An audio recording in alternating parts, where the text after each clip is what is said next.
I thought this would be a great image to start our discussion about exposed structural steel, mostly because of the mix of structural steel that's used here, its decorative nature, it's mixed with other materials. So if we're looking at just the basic starts of the structure, what's holding up the roof system, we start with a concrete column, but it then transitions into this adaptive column system, something very similar to what we did in computer viz when we were supporting a truss system.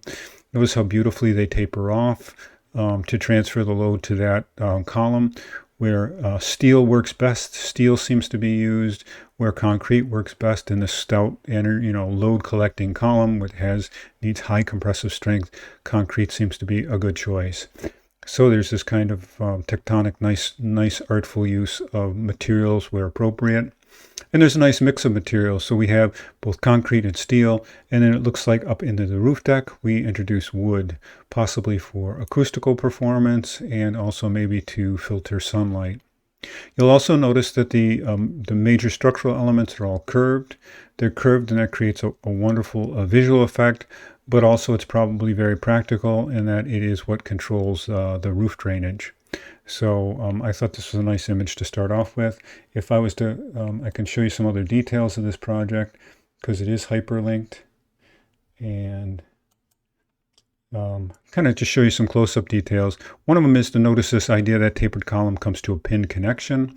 That's kind of important to note. The idea here is that the engineers did not want to transfer any bending or moment load in here. They just wanted to purely put this column directly into compression.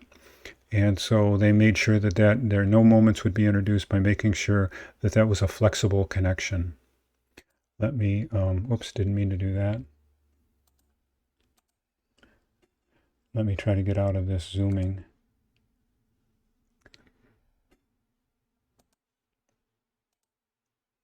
So here we have another nice kind of detail of the structural mix of materials and shapes.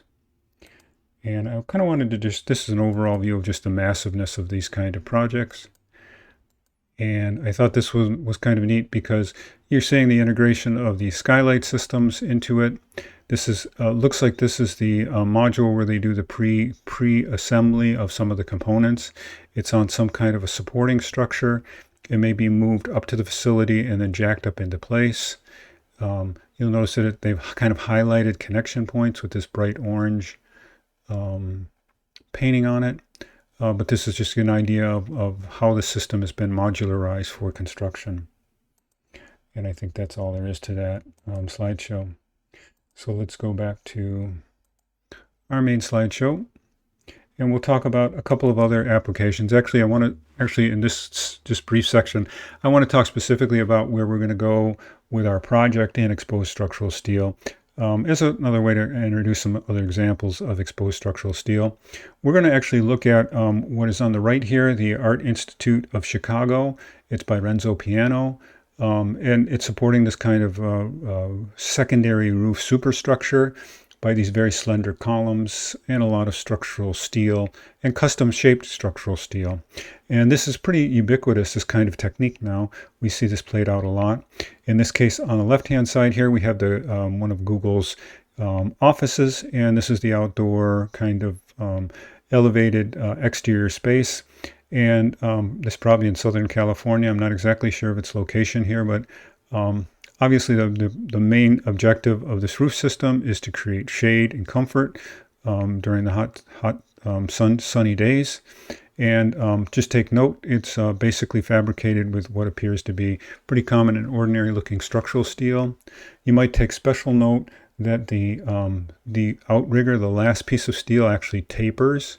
So that may have been a decision, that could have been a decision by the engineer, because this may have been a built-up assembly where the three pieces of steel were welded together. But it also has an aesthetic quality to it. It makes that slender exposure on the outside edge more attractive. Also notice the mix of materials here. We probably have maybe a lightweight fabric structure or a fiberglass structure for the roof system, but we also introduce these purlins, the secondary structure to hold the roof up, and it's made out of wood. And then another thing to note is it appears that there's water collection systems, but it also appears as if this is also sprinklered. And that may be a code requirement and something that really, something to be considered even in exterior applications for these kind of structures. They still present a fire hazard. They're still inhabited spaces, even though they might be considered open. They still may have code requirements requiring them to have be sprinklered. Carrying along with this theme of these kind of structures, this is a McDonald's in Chicago, a really high-end, obviously like flagship store for McDonald's. But once again, another application where we have exposed structural steel. We have, if we were to look here, we have over near the logo here, you can see that tapering of the column as it approaches the I-beam. And the whole purpose of this, whether it is to give a little bit of rain protection and mostly shade protection, it's also populated with solar collectors so that it generates electricity probably for the facility. So, and this is, it always amazes me, this is a McDonald's, this is the interior of it.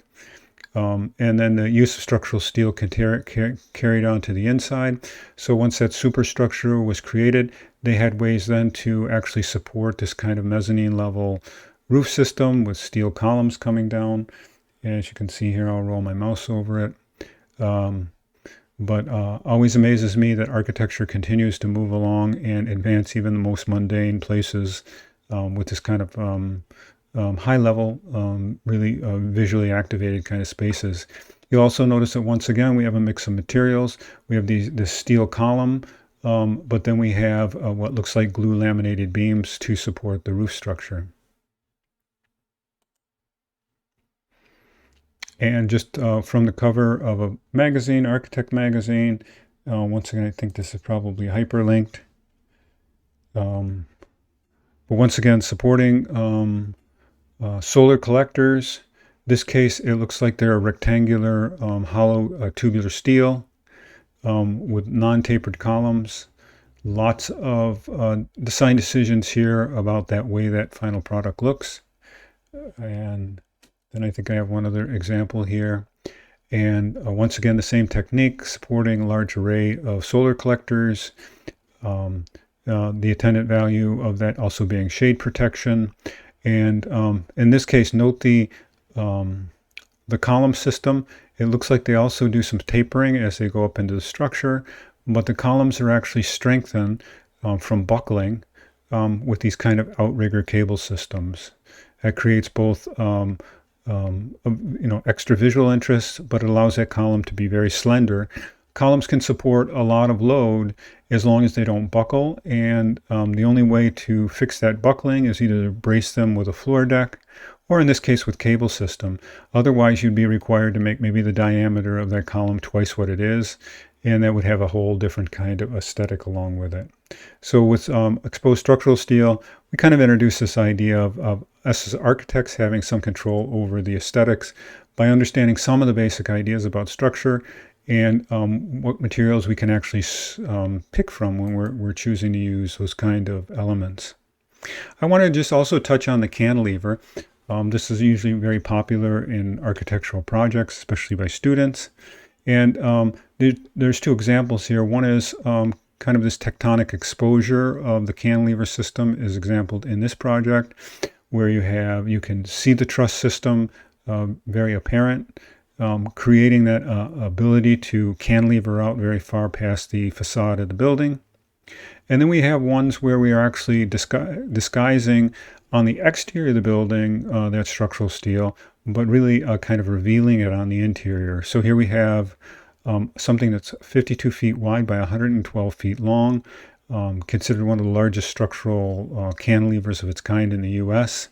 You can see the massive amount of concrete that goes into supporting that cantilever, and even this high level of buttressing of those beam systems.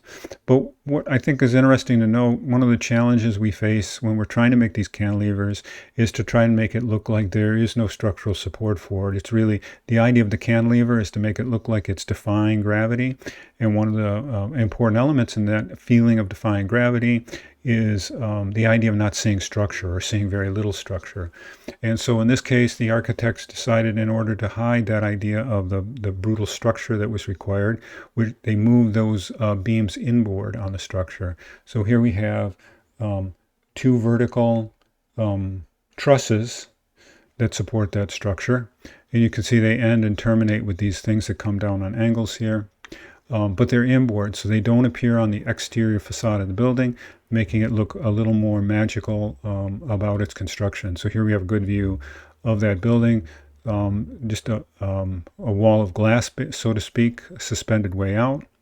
But on the interior, we have all kinds of exposed structural steel, and really done to a kind of a dramatic effect here.